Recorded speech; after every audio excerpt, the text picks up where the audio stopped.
Comme un pays a toujours des priorités. Mais malheureusement, les dirigeants d'un pays peuvent ignorer ces priorités et développer leurs propres priorités, qui n'ont rien à voir avec les véritables priorités de leur population, de leur pays. L'Algérie va acheter prochainement 14 Sukhoi. Les Sukhoi Su-57 sont les avions de combat furtifs, les avions de chasse les plus sophistiqués de l'armée de l'air russe. 4 de ces nouvelles versions de Sukhoi vont être livrées à l'Algérie bientôt et que d'ici 2028, l'Algérie devrait posséder 14 nouveaux Sukhoi. Un autre danger qui est beaucoup plus important et qui est beaucoup plus urgent et contre lequel les avions de chasse ne peuvent absolument rien faire. La pénurie de l'eau potable en Algérie est en train de devenir un fléau. Sans eau, on ne peut pas vivre.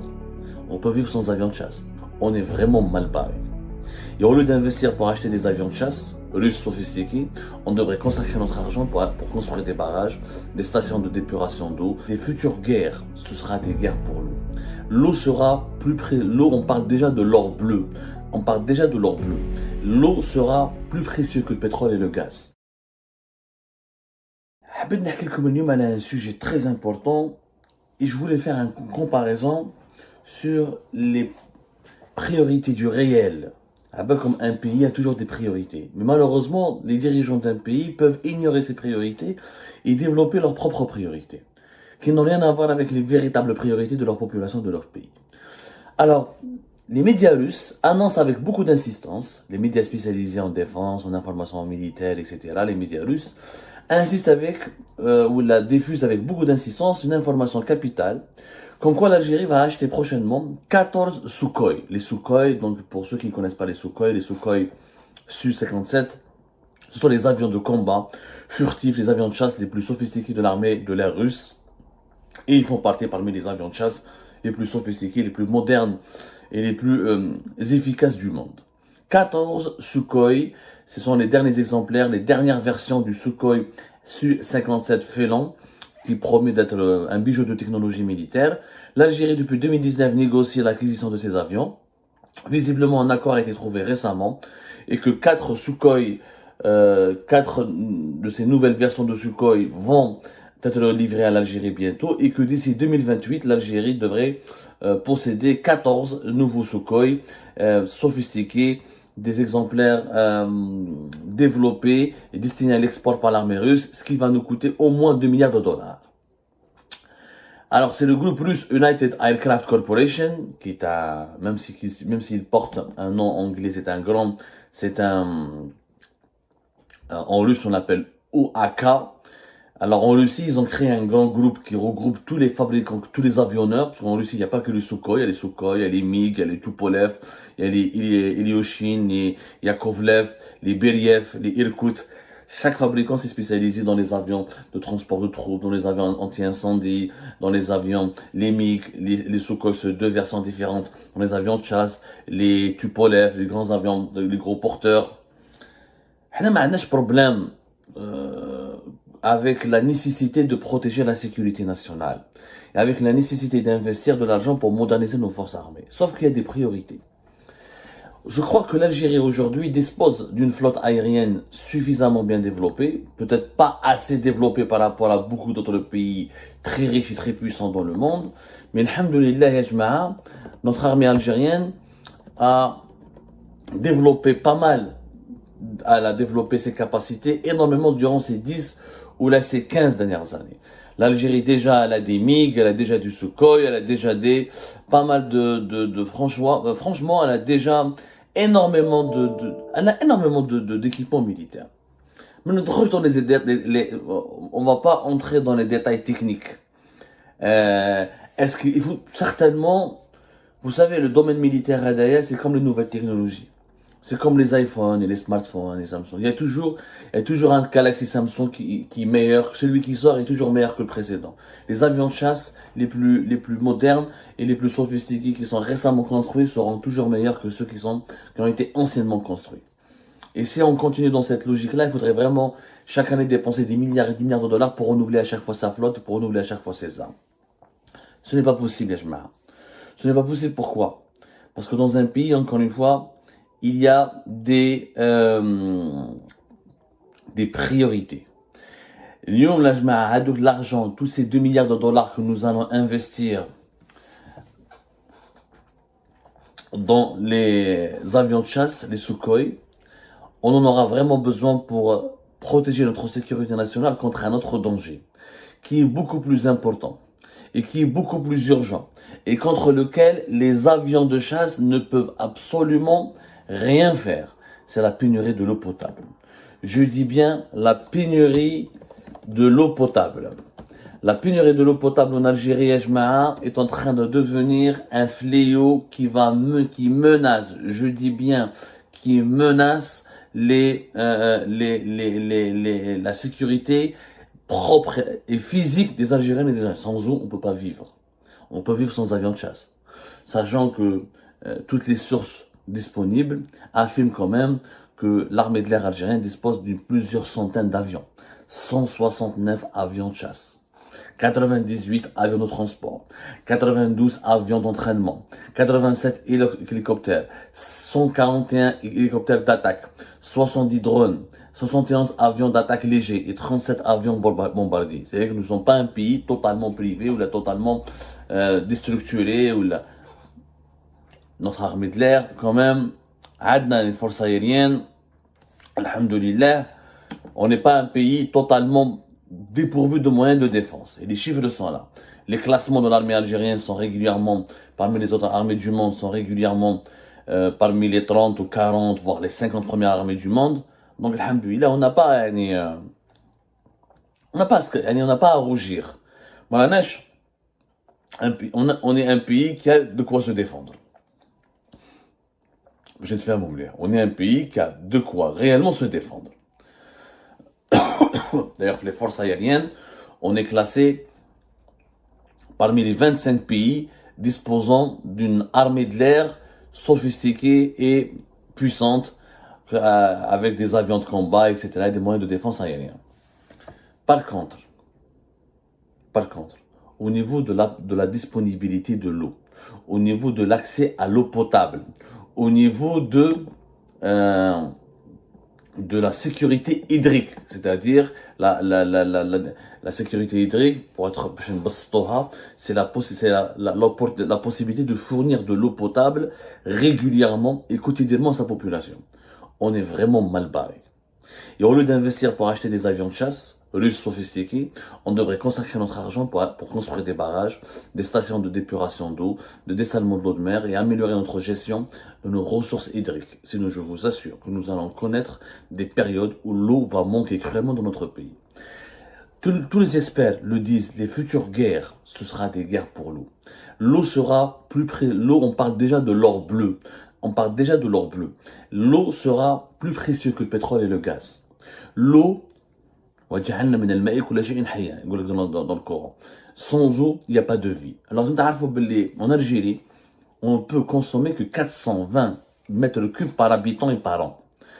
C'est une quantité tout simplement inférieure à la moyenne mondiale qui est de 1000 mètres cubes par habitant et par an.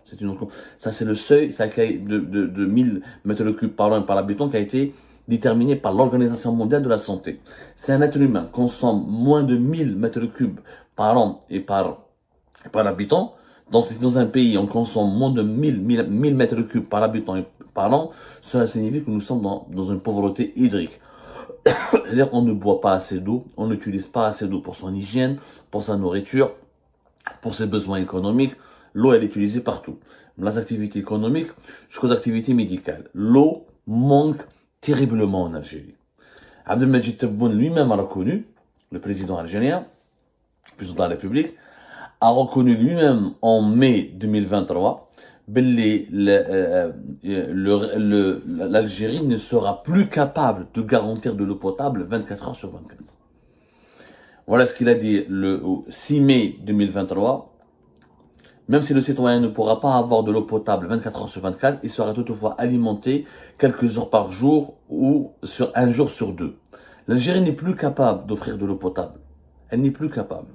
Nous avons une énorme problématique d'accès à l'eau potable, où le stress, la sécheresse, le réchauffement climatique, les températures caniculaires, la chute des moyens, les déficits pluviométriques, c'est-à-dire l'absence de pluie, fait en sorte que notre pays est en train de vivre l'un des plus grands dangers climatiques majeurs sur la planète. L'Algérie fait partie des pays qui sont les plus exposés au danger du réchauffement climatique et à la rareté et à la problématique de la rareté de l'eau. Les études ont été faites, il faut savoir que la consommation de l'eau, la demande algérienne, ou la demande nationale pour la consommation de l'eau en Algérie, elle a été multipliée par 4 en 4 ans. Par 4 ans, ce qui est normal parce que, en 40 ans, pardonnez-moi, par 4 en 40 ans, ce qui est normal parce que nous sommes un pays qui fait 1 million de bébés par an depuis pratiquement 2015-2016, et nous étions une population, et de cela 40 ans, à peine d'une vingtaine de millions d'habitants. Aujourd'hui, nous sommes plus de 45 millions d'habitants. On a des problèmes kbar au niveau de la pluie, par exemple. On a comme des chiffres. Parce que c'est beau d'avoir des avions de chasse, etc. Les avions de chasse ne te ramènent pas l'eau, ne te ramènent pas la pluie, ne te ramènent pas les barrages, ne te ramènent pas la possibilité de satisfaire ta soif. Il faut savoir que les chutes de pluie ont diminué de 13% sur l'est du pays. Ils ont diminué aussi de 12% pour le centre du pays. Et les chutes de pluie ont diminué aussi de 20% pour l'ouest du pays. Et ça, on parle en l'espace de quelques années, sur l'espace de 5-6 ans. Nous connaissons une véritable sécheresse. Moins de pluie, c'est moins d'eau dans les barrages. Nous n'avons pas beaucoup de barrages. Pour un pays de 45 millions d'habitants, beaucoup d'experts tirent la sonnette d'alarme. Nous avons que 80 barrages. Les 80 barrages, il y a 5 barrages qui sont achevés, mais qui ne sont pas encore raccordés. Il y en a qui ne sont pas encore opérationnels. 5 autres barrages ils sont toujours en cours de construction. Notre capacité de stocker de l'eau dans nos barrages, elle est uniquement de 8,3 milliards de mètres cubes. Ce qui n'est pas du tout suffisant. Nous avons un problème kbir au niveau de la gestion de nos barrages. Plusieurs experts, il y a eu des études. Il faut savoir que dans nos barrages, 80% de nos barrages sont totalement envasés. Envasés, c'est-à-dire sur le gharq à la vase, ce qui empêche l'exploitation de leur capacité opérationnelle et ce qui empêche l'eau d'être stockée. Du coup, le niveau de l'envasement de nos barrages atteint des niveaux alarmants. Par exemple, sur les 80 barrages que nous avons en Algérie, il n'y en a que 50 qui sont réellement en exploitation régulière. Il y a quelques barrages qui fonctionnent à moins de 10%. Comme Taqsbel, fait Bouera, Tipaza ou Bouera par exemple, à cause de l'envasement, les barrages, leur taux de remplissage est pratiquement de 100%. Pourquoi? Parce qu'elles sont envasées. Quand il y a la vase, et quand il y a le gharqa, l'eau ne peut pas se remplir. Le main n'est pas stocké. L'eau n'est pas stockée. C'est un problème très grave. Parce qu'il y a la sécheresse, c'est vrai. Il y a la problématique de la sécheresse, mais aussi la problématique de l'envasement. C'est vrai que nous manquons de pluie, de plus en plus, mais il y a le problème de la mauvaise gestion de nos barrages. L'envasement, c'est quoi? C'est le dépôt de la boue et l'érosion dans les sols, dans les bassins versant dans les barrages. C'est un énorme problème. Non seulement on n'a pas beaucoup d'eau, l'eau qu'on peut stocker dans nos barrages est catastrophiquement mal gérée. C'est un problème. 80% selon des études menées par des universitaires algériens de nos barrages sont totalement envasés. C'est une catastrophe. C'est ce qui explique pourquoi nous manquons terriblement d'eau. Nous avons besoin d'une nouvelle stratégie en urgence. La stratégie de gestion et de disponibilité de l'eau potable en Algérie a besoin de plusieurs milliards de dollars d'investissement. Il faut construire en urgence des nouveaux barrages. On a besoin, en 2019, avant la chute du régime de Bouteflika, l'Algérie avait un objectif de disposer de 139 barrages en 2030. Sauf que tous les grands projets, à cause de la crise politique de 2019, la crise à la Covid-19 en 2020, ensuite des programmes d'austérité en 2021, en 2022, nous n'avons aucune information précise sur la volonté du régime Tebboune de construire de nouveaux barrages. On parle des stations de dessalement d'eau de mer, mais c'est une solution qui ne sera pas éternelle, qui est très coûteuse, qui peut polluer les mers, qui coûte beaucoup d'argent et qu'il faut d'ailleurs une très bonne gestion de ces grandes stations de dessalement d'eau de mer et qui n'est pas suffisante. Parce que nous n'avons pas que des populations dans le nord du pays. Nous avons des villes de l'intérieur du pays, notamment dans les hauts plateaux et dans le sud, qui commencent à avoir une très bonne croissance démographique et qui vont être peuplées par des centaines de milliers d'habitants. On n'est pas un pays de 4-5 millions d'habitants, ou les 10 millions d'habitants, comme ont fait les monarchies du Golfe. Nous sommes un pays de 45, l'année prochaine on sera 46, dans 2030 on sera plus de 50 millions d'habitants. Est-ce que les stations de dessalement d'eau de mer vont suffire? Eh bien beaucoup d'experts disent que non, ça ne suffira pas. Il faut revenir au programme à l'époque de Bouteflika, construire, aller jusqu'à 132 ou la 135 barrages, avec la possibilité de pouvoir stocker 12 milliards de mètres cubes. Mais encore une fois, ces barrages, ça coûte cher. Et un barrage, ça peut aller de 500 millions de dollars jusqu'à 5 milliards de dollars. Selon la capacité, les infrastructures de ce barrage, ces bassins, comment ces berges sont aménagées, etc., etc. Et les objectifs de remplissage de ce barrage.